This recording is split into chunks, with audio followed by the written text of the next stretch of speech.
Pablo Ulloa, defensor del pueblo, siempre presente en toda causa, en todo espacio donde requiera ir para defender a un ciudadano o a un grupo de ciudadanos. Ustedes recuerdan el triste caso de San Pedro de Macorís. 2 niños salían de una práctica de béisbol y una conductora los atropelló. Fallecieron. Ahí estuvo en San Pedro Pablo Ulloa, dándole apoyo a la familia, garantizando que tuviesen acceso a la justicia. Pero recuerdan también aquellos casos que conmovió a toda la sociedad. Los muertos arrestados en destacamentos policiales en San José de Ocoa y aquí en Naco. En ese caso también dijo presente Pablo Ulloa. Y el vergonzoso caso, porque de verdad que da vergüenza, del denominado canódromo. Él fue a inspeccionar junto con la prensa. ¿Por qué? Porque había denuncias de propietarios sobre la forma, el tratamiento que se le daba a los vehículos retenidos, y fue recibido por aquella famosa coronela con un palo de golf. Aquello parece un capítulo de una película surrealista. Y estas acciones nos acercan a lo que es un defensor del pueblo, pero que él nos explique mejor en qué consiste su función, su misión de vida. Pablo, qué honor entrevistarte. De verdad que sí. Tú sabes. No me digas eso. Al contrario, yo me siento en grandes ligas. Oye, tú que estás acostumbrado a andar si Enrique Rojas estuviese aquí, le digo, me siento ahora MLB. Ya. Tú sabes que ahora que la gente se lo quiere ganar fácil, que el tema es no trabajar, todo inmediatamente. Óyeme, una gente que se entregue como tú. Mira, hay que honrarlo, inclinar la cabeza y eso. ¿Qué es un defensor del pueblo? Mira, primero darte las gracias por la invitación y de corazón te digo, mi admiración y mi respeto desde siempre, y sentirme aquí en este espacio con tu equipo de trabajo y contigo termina siendo, vamos, un estímulo para seguirlo haciendo de la manera correcta. Un defensor del pueblo termina siendo un ciudadano, en este caso dominicano, que sobre la base de un criterio básico que es la meritocracia, tiene que acceder a una posición que es un puente entre la administración y el ciudadano. ¿Por qué un puente? Porque un defensor no puede ser un litigante a ultranza, porque eso implica romper el criterio de resolución alternativa de conflictos, pero no puede tampoco ser una persona agresiva, porque entonces, ¿dónde está la cultura de paz? No puede ser una persona con prejuicios, porque ahí rompe el principio de la neutralidad que dice el artículo 1 de la ley, pero no puede tampoco ser una persona tan blanda que la administración, cuando sea notificada, no responda. Y no, tampoco puede ser una persona que invente, por eso tiene que investigar, pero también tiene que tener calidad humana, calidez como ser humano para atender al ciudadano de una manera correcta, pero al mismo tiempo tiene que ser educador para poder hacer pedagogía social en todo momento y enseñar no solamente lo que es la buena administración, sino los derechos fundamentales, que termina siendo el objetivo central del defensor del pueblo, garantizar con esta buena administración que tus derechos fundamentales que están sindicados en la Constitución de la República sean respetados por la administración. Los funcionarios entienden la misión del defensor del pueblo y los ciudadanos también. Esto no tiene nada que ver con la Defensoría del Pueblo, pero yo recuerdo un funcionario que trabajaba en una ocasión con programas de asistencia social y me contaba que recibía cartas solicitando una donación para celebrar los 15 años de la hija. Entonces, como uno ve de todo acá, ¿cuánto se entiende esta función, tanto a nivel de funcionarios como de ciudadanos? Mira, ahí entra una parte de pedagogía social y una mezcla con gerente. Todo el que toma decisión tiene que tomarla sobre la base de los números, porque la realidad se representa sobre la parte numérica. Ese es lo que le llaman la lógica de la vida. Cuando tú hablas de educación, tú ves lo que es la parte lógica y la parte lectoescritura y matemática. Ahora, el gerente te dice, cuando nosotros llegamos apenas el 15% de la administración respondía a los requerimientos del defensor. Al rendir cuenta, por una decisión particular de la institución, no porque lo pida la ley, porque la ley lo que pide es un informe de gestión. Nosotros rendimos cuenta al Congreso de la República porque en la delegación de la función de fiscalización es que cae el defensor del pueblo, luego lo veríamos. Les indicaba que los 78.1% de la administración ya responde al defensor, del 15 al 78 en un año. Pero hay un medio de comunicación que tú quieres mucho, estimas mucho y a sus propietarios por igual, que es Sol, hizo una encuesta con un grupo mexicano sobre la parte del social listening, haciendo un análisis de metadata, que cuando me entero me atrajo mucho un dato particular, porque lo otro era muy partidario, muy de posicionamiento electoral y demás, y era los órganos de extrapoder en cuanto a su independencia. Te cuento, María Elena, que hay dos indicadores que yo quiero tratarte. Uno, que la tercera institución más independiente de República Dominicana como órgano de extrapoder o como órgano constitucional es el Defensor del Pueblo. Cuando yo me postulaba, me sorprendía que todos los postulantes decían que el 90% no conocía el defensor. La encuesta de Sol plantea que prácticamente casi un 80% de la población ya conoce al defensor. Ahora. De 90 que no conocían, según los postulantes, a un 80 y tanto, casi 90, que dice una encuesta.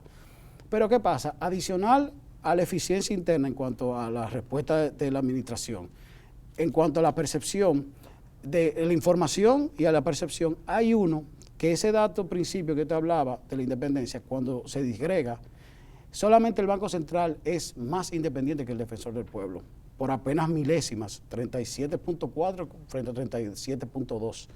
Eso es un año. O sea, lograr que una institución, un órgano constitucional, Nobel, porque al igual que el Tribunal Superior Electoral y el Tribunal Constitucional nacieron de la Constitución 2010, tenga una significancia para el ciudadano normal y corriente, no para stakeholders particulares, no elementos que yo quisiera significar por algún tipo de apetencia, no.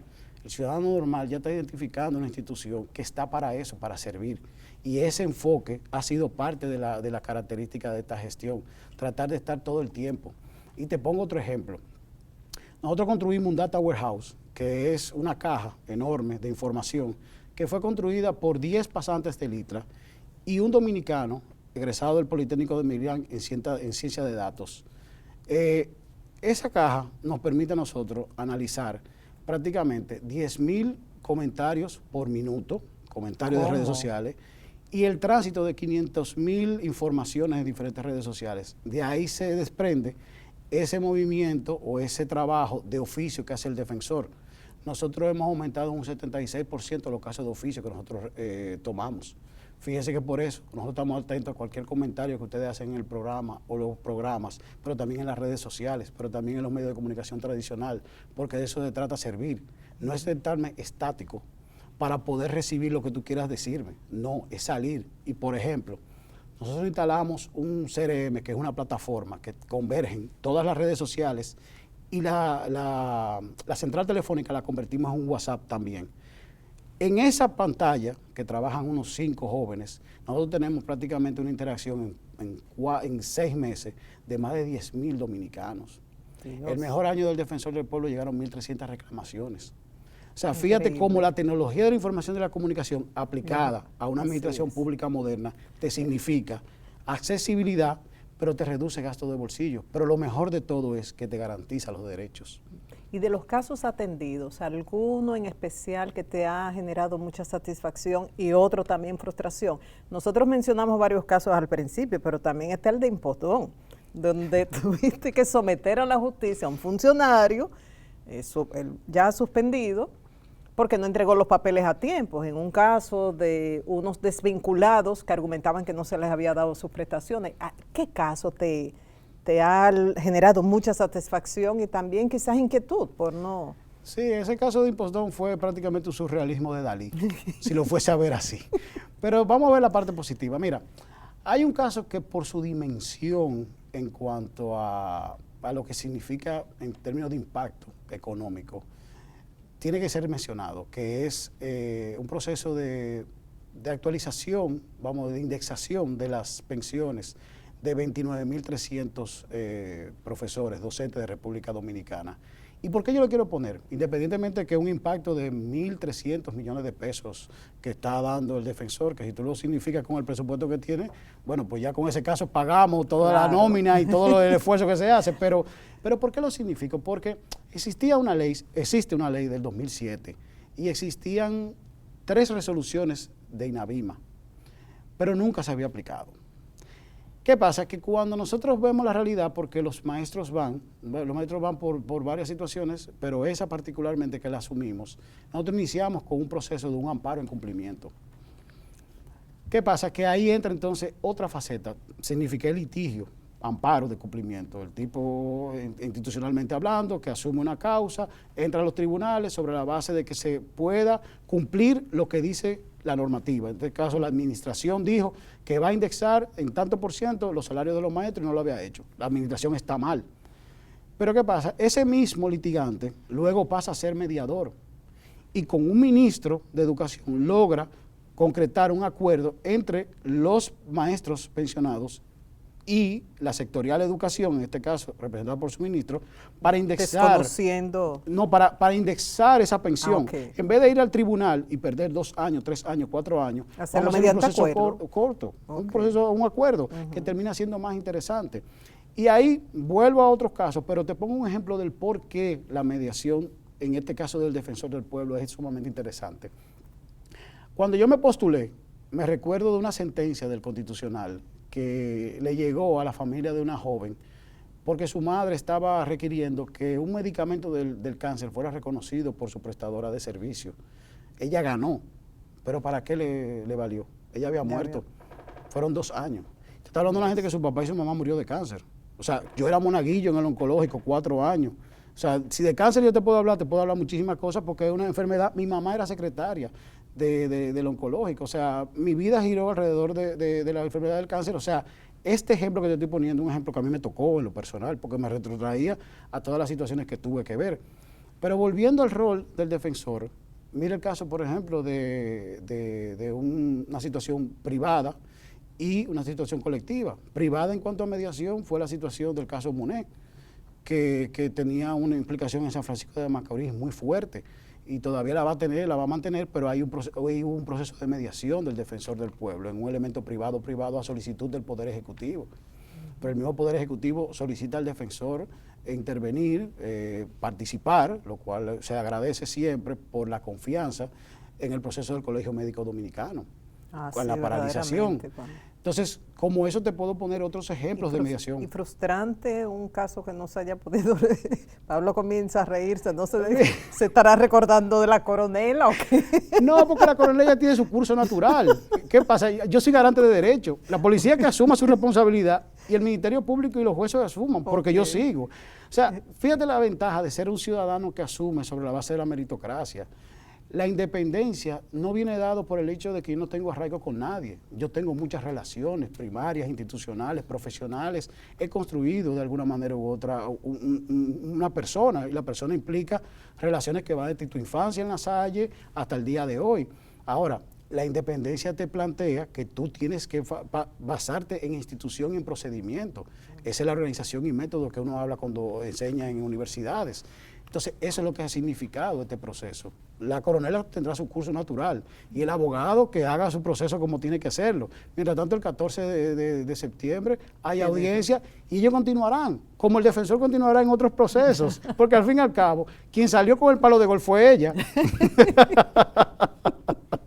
Y esa es la parte... ¿Ningún caso te ha dejado preocupación, inquietud, frustración? No, hay mucho. O sea, incluso yo te puedo decir que desde el punto de vista personal te impactan situaciones que van desde asesinato, situaciones que van accidentes, extorsiones, chantajes que le llegan a la gente. Por ejemplo, yo me recuerdo ahora viniendo, me estaba escribiendo alguien de España con una situación relacionada con un chantaje. O sea, cuando tú lo lees, tú analizas, tú dices, pero, o sea, en el fondo tú estás viendo situaciones sociales que te impactan.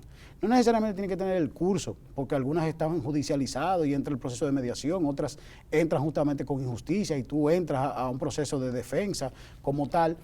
Pero lo que sí te da es, y te lo dice alguien que tiene, vamos, una formación católica, practicante, que no le limita a fijar posiciones desde el punto de vista progresista, porque yo soy socialdemócrata de formación en cuanto a ideología política, pero te chocan, porque tú tienes sensibilidad humana. Y ver situaciones, o sea, yo he visto situaciones de seres humanos que realmente tú no entiendes cómo llegaron ahí. Y tú lo ves no solamente por la tristeza, el llanto de padres que pierden un hijo por un tiroteo relacionado con drogas, como pasó en Mao, que ni siquiera tenían dinero para poder dar seguimiento al caso. O sea, estamos hablando que su niño perdió la vida, el chiquito, y el otro recibió el balazo con el que murió su hijo. Pero ellos no tenían dinero para poder tener un abogado. ¿El defensor tiene esa capacidad? No, pero entonces se vincula al Ministerio Público, específicamente a la Fiscalía de Víctimas, y los apoya con transporte, con lo que necesiten, porque de eso se trata el rol, el respeto a la institucionalidad y al mismo tiempo la sensibilidad social, que son dos elementos esenciales que tiene que tener un administrador público.